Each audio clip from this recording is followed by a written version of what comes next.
It happens. It happens. Good morning, everybody, and welcome, welcome. I'm Reverend Beverley Strutt. I am the spiritual director here at Center for Spiritual Living East Hawaii, and I would like to introduce you to that golden ball out there. I remember last week I said, does anybody know what that is? But guess what? It's been out for 2 days now. Whew, maybe we'll get a chance to dry out and let all of those beautiful grass seeds grow. That way Ray can come in and take care of the property again. Anyway, welcome, and I'd like to extend a welcome to all those that are joining us for the first time. Beautiful people from Mile High, people from all over the world. It's fantastic. Yes, and as Dennis said, if you resonate with our craziness, we want to say welcome home. To you folks out there in TV land as well, you know, we always love having you come in. It feels very important to us. We get to take our message out into the world. So how's Lent doing? Anybody? Yeah? How's Lent been doing? Well, you know what? I hooked up with somebody on Facebook, and Reverend Karen Einhaus, you remember she was here for the installation, and she committed to doing one post for 40 days. I agree. It's a great way to go. Oh, I love that one. Yeah, I agree. So every morning I get to see her post and go, that sounds like a great release of the day. I'm going to go ahead. So if you want to, follow me. We'll all release it together as we move forward. And remember the one thing that I did bring forward in there, that idea of resistance. Just letting go of resistance. If nothing else, you know, you can hold on to the chocolate, the glass of wine, you know, but let go of the resistance. So we're in March. Can you believe that? We're in March already. Yes, we've had a very full year so far, so I feel that, okay, we're in March, this is good, but still, you know, the year is going by fast already. So we're moving to a new topic this month. It's called Cultivating Authenticity. And we are going to be speaking about what Sandy said. Everybody else is already taken. But before I get into the topic for the week, I'd like to speak a little bit about authenticity and our conditioning. Because there's this great idea that, oh, we want to be authentic. Are we truly being authentic, or are we being true to our conditioning? Yeah, I love it. A couple of nods. This is good. So yeah, I mean, right from the minute we get born, there's a whole bunch of stuff that we know happens to us. We're with our parents. Even from the very babyhood, you know, we get going what we should believe. We go to Sunday school. This is how it should be. This is how it always is. We start school, and we are wanting to fit in. And so we start layering this stuff on top of us, and we get told what is right and what is wrong, and how we should be in all these different situations. So this is all part of our conditioning. And then we become teenagers. Yeah. That's a whole nother level of conditioning. This whole idea, I mean, you're going through one of the most transformative times in your life. I do understand that from birth to 2 years old and 2 to 4, these are all transformative.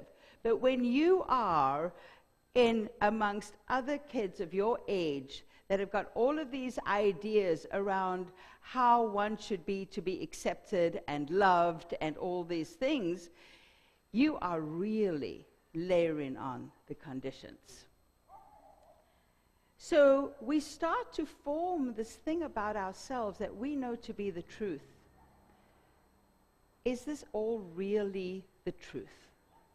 Are these things really the way we are? When we were told we were bad for doing something over here, because this was the way our parents were raised to know this is the truth, we took it upon ourselves to think that this was the truth of us. And so we move forward with all of these things, and I'm calling them conditioning to separate it into different parts of this thing called authenticity. Because in actuality, when we show up in that place with all of this conditioning on us, we are being authentic. We really are. We're being authentic to what we know ourselves to be. Are we being authentic to what our potential is or what our truth is? Maybe not so much.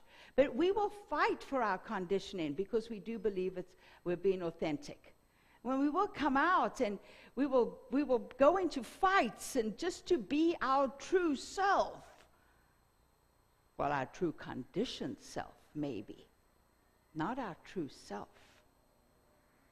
We all know where I'm going with this conversation, right? You all know already what we say. Who are we really? Who is the truth of who we are really? You know, I have a little statement here from Panache Dusay, who says, liberation from this conditioned self, liberation from this created conditioned self is the path to transcendent peace, love, health, abundance, and joy. It is the ultimate threshold to freedom. The ultimate threshold to freedom. So what we're looking at is we're thinking, okay, all of this conditioning is keeping us trapped, and in actuality it probably is. Because we've come just to know that this is the way that we are. I'm going to fight for the way that I am. This is who I'm going to be. I don't care what you say. I don't care if I step on people's feet. We're going to do it this way because I am showing up as being authentic. Does that sound like freedom to you? Does it sound like peace? Does it sound like love? None of it sounds like love. So there's this wonderful place where we can move right now, or into this idea of creating authenticity. And when we want to start by creating authenticity as being authentic in ourselves, the first thing we have to do is look at who we are. Look at who we are and bring our awareness to who we truly are. We want to focus in on, can we see those things that are conditioned? Can we see those things that are not working for us anymore? That's where Lent is great. Because, you know, in Lent you can decide, all right, this is not working for anymore. I'm going to release this. 40 days of release, I'm just going to go for it. So, who are we really? You guys have heard me say this 100 times. We are individualized expressions of the one, of the divine, of the one source, the one power, that one universal creative mind. Dr. Ernest Holmes says it so beautifully. He's the founder of our teaching. He says, your soul belongs to the universe. Your mind is an outlet through which the creative intelligence of the universe seeks fulfillment. All right, I'm going to say that one more time. Your mind is an outlet through which the creative intelligence of the universe seeks fulfillment. As you, right? Not as somebody else. Somebody else is already taken. There's only one person you can be, and that is you. You can only be you, because every other individualized expression is individualized as somebody else. Don't worry about this microphone. I've got a cord on my earring, so that's why it's moving around. I apologize. All right, there we go. So, if everybody else is already taken, what are you going to be? Who are you going to be? How are you going to be? How do you introduce yourself when you walk up to somebody? They go, hi, I'm Reverend Beverley. Boom, already I've put a name there. Some people say, and he's not here today, Charles, he goes, I'm grateful. Isn't that a great way to introduce who you are? You know, so often we get that opportunity. Who are you? Well, and you name your parents or your lineage. You name your work. And in a lot of these things, we start naming our limitations because we have identified ourselves with these limitations. We've identified, even by, you know, we see people change their names all the time because they suddenly feel their name is limiting. It's attached to the conditioning. I don't think we have to go to those extremes, but if it feels good, hey, who am I to say? Go ahead. You know, you can call anybody anything like we do for God. So when we introduce ourselves, we are actually making a statement of who we believe we are. how about now, when we want to become a little bit more aware of maybe what lies underneath these perceptions of who we are? You're not just somebody's daughter or somebody's son. You're not just the marketing agent for that firm. You're not just somebody's parent, although that's an extremely important thing to be, don't get me wrong. But you're never just that. There's so much more of you. And more importantly, you are a magnificent, and I'm going to say it again, a magnificent expression of the divine. Individualized, and I want you to remember that. It's okay, I've got it. We've got it. It's all good. It's right there. I'll give them to you.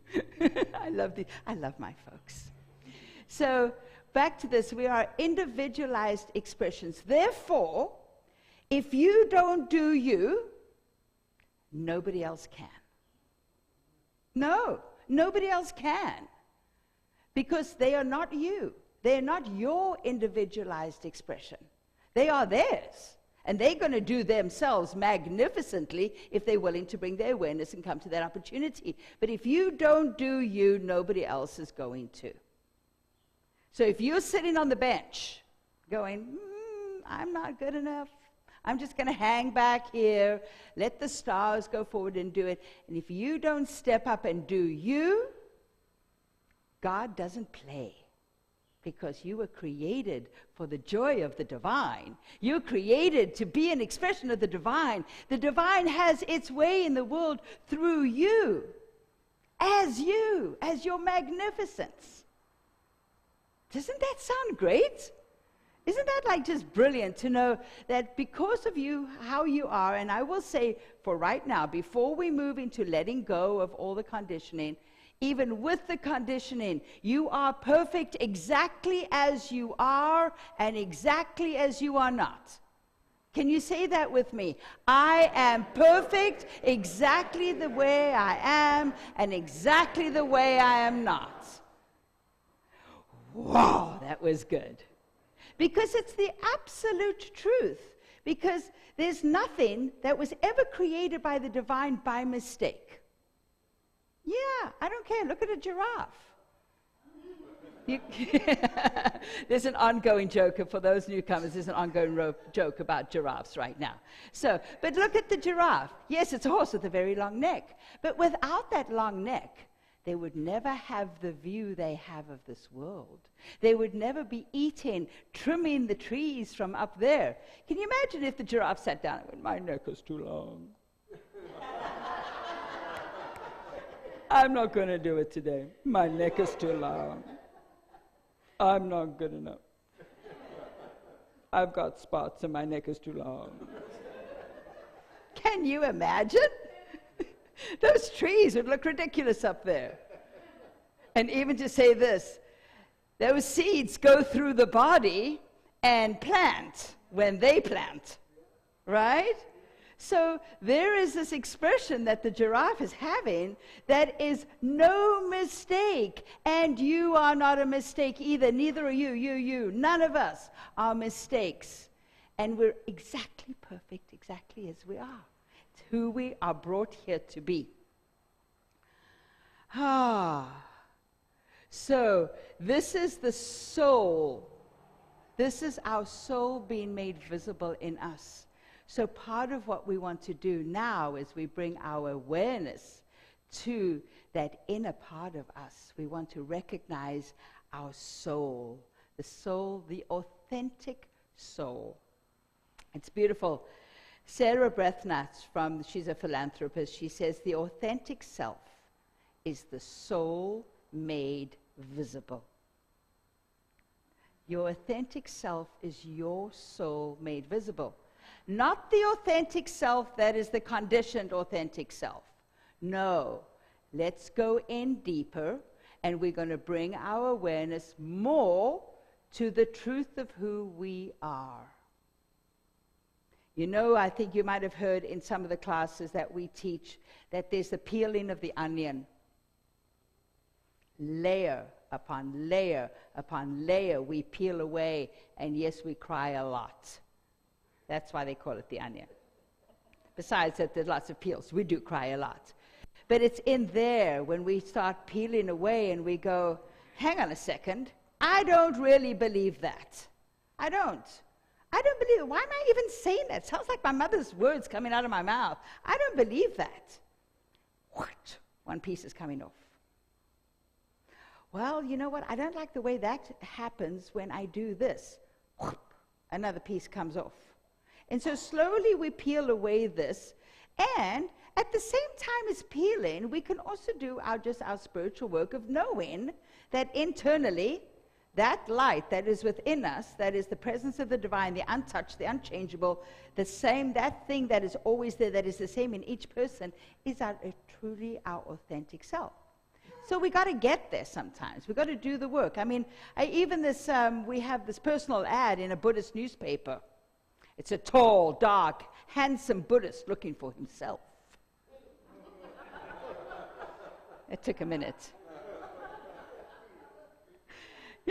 I love it, a snort. I got a snort. Yes, I've arrived. You know, and then we have Groucho Marx who says, I wouldn't want to be a member of a club that would have me as a member. You know, we look at these things and go, let's find out who we are, what we believe ourselves to be, and also the truth of who we are, that absolute beautiful inside. So you can go back and you can remember the things in you that changed the way you started seeing the world. Sometimes we can look back, and we do this in contemplation, reflection. We do this in many different practices. But we get to look back at times in our lives when you go, that was a pivotal event. I remember that interaction when somebody remarked on how my face was acneed. Mine wasn't. I was very fortunate. I didn't have acne as a teenager, but I know many teenagers did. It changed the way they felt about themselves. It's your skin. Come on. But unfortunately, during those years, it's very difficult to deal with. So we can go back and we can look about, see those things that changed the way we felt about ourselves. We're not enough. And so we layer on this idea of what is acceptable, and we absorb that as our authentic self. You know what my idea is? Let's be a piñata. Wouldn't that be fun? Because, you know, Brené Brown says, authenticity is the daily practice of letting go of who we think we're supposed to be and embracing who we are. Well, one of the best ways to do that is to actually see what's inside. Can you see us as a piñata? Whack! Ooh, my goodness, there's a pretty piece of candy in there. Whack! Oh, that's a great toy. Seems a little violent, but it could be a lot of fun to just start to see yourself as a piñata, pulling away those pieces to reveal the truth, the divinity of who you are. That is the authentic self that we're going after. That's what we want to see. There's this beautiful story, and I'll read it for you. It's the story of the Golden Buddha. So, in Bangkok, there's a golden statue of the Buddha that stands about 9 foot 8 inches tall.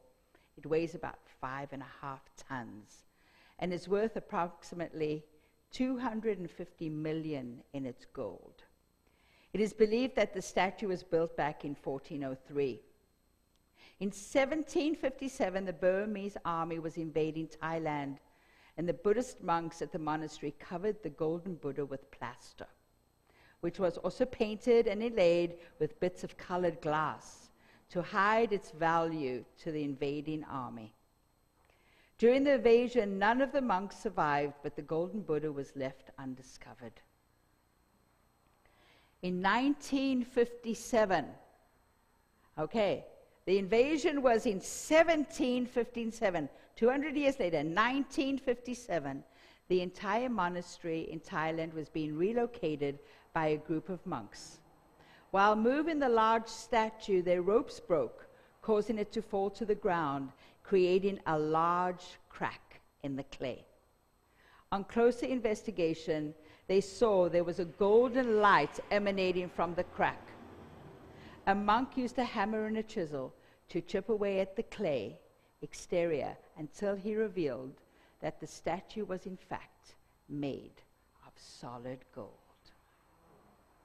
Oh, under the plaster of thoughts and beliefs that are not the truth of who we are, there lies ourself with the big S.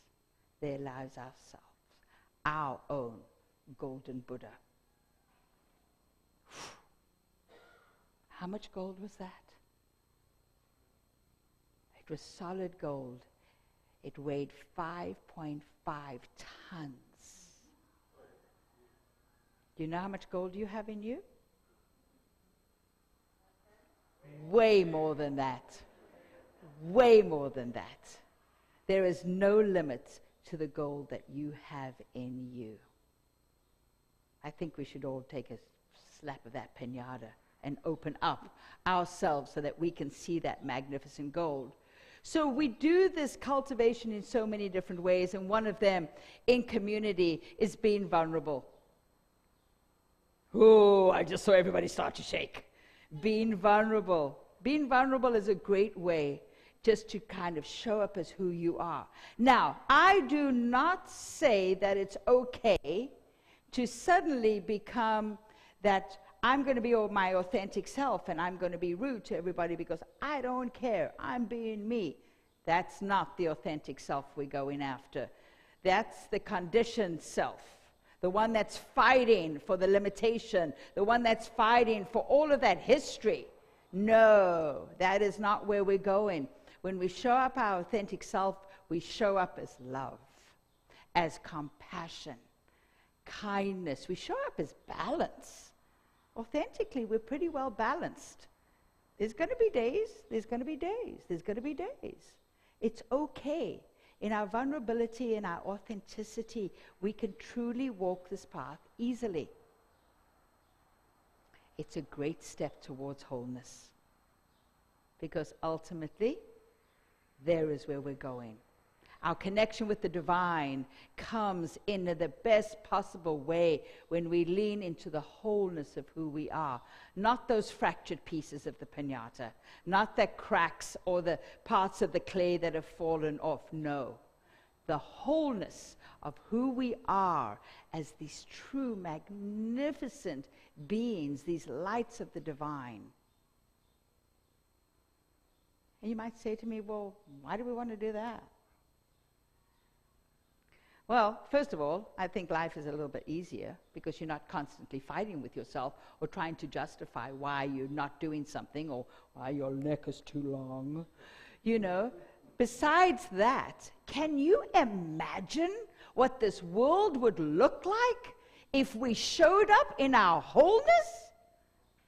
Can you imagine?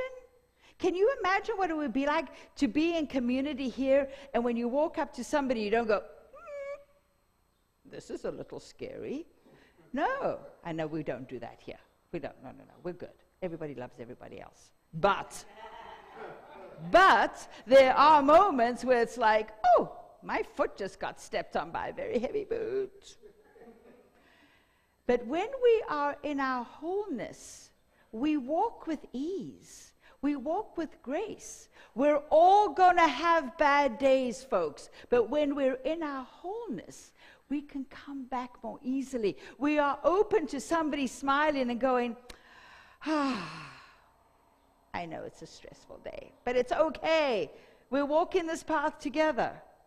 And suddenly we open up and we can let go of that stuff. And we allow this connection with each other, this connection with the divine, the connection with all that is, to be who we are, that authentic self. And we want to do this, why? Because everybody else is taken. They're all taken. You've only got you. You've got nobody else. Oh, I want to be just like Linda. Well, of course I want to be just like Linda, but I want to be my version of Linda. Right? I want to grow up and I want to be that soft, kind, experienced, wonderful person. Well, guess what? I already am. If I would just take away some of the piñata and reveal all that beauty that's inside. each and every one of us. Remember, everybody else is taken. And also remember that your soul belongs to the universe. Your mind is an outlet through which the creative intelligence of the universe seeks its fulfillment. So basically, it's your job. It's your job. I mean, come on. You were created to be the joy of the divine. It's your job to be it. Not a giraffe whose neck is too long. And just think how magnificent the world would look if we all showed up in our wholeness. We can do this, right? We can absolutely do this. And it starts with a gentle practice of awareness. It starts with the willingness to go a little deeper and look at the things that are itching. Because those itches, we go, I'm not going to pay attention.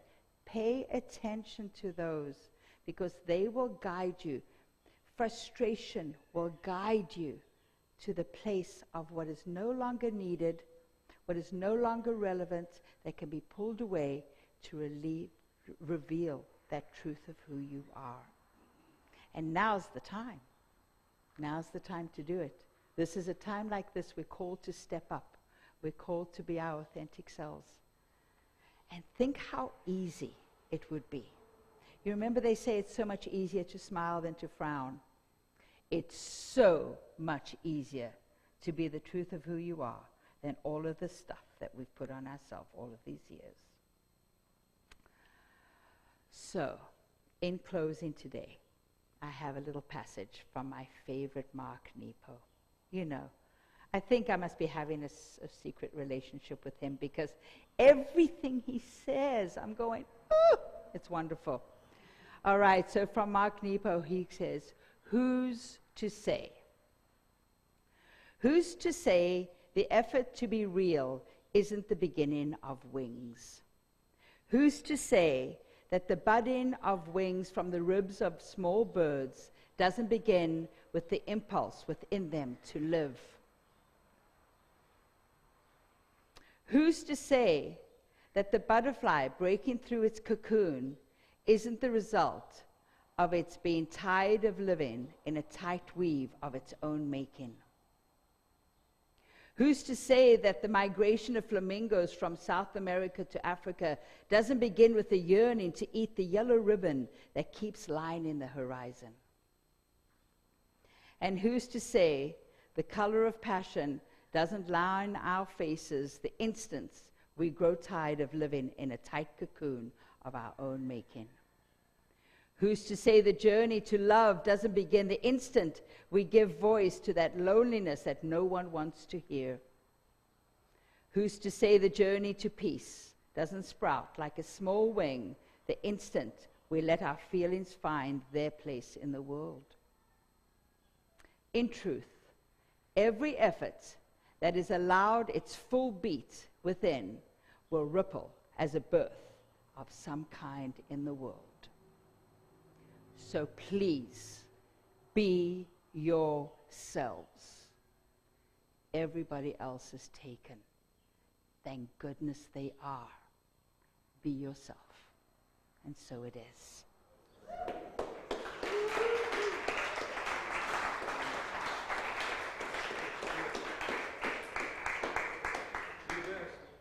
Let's take this to prayer.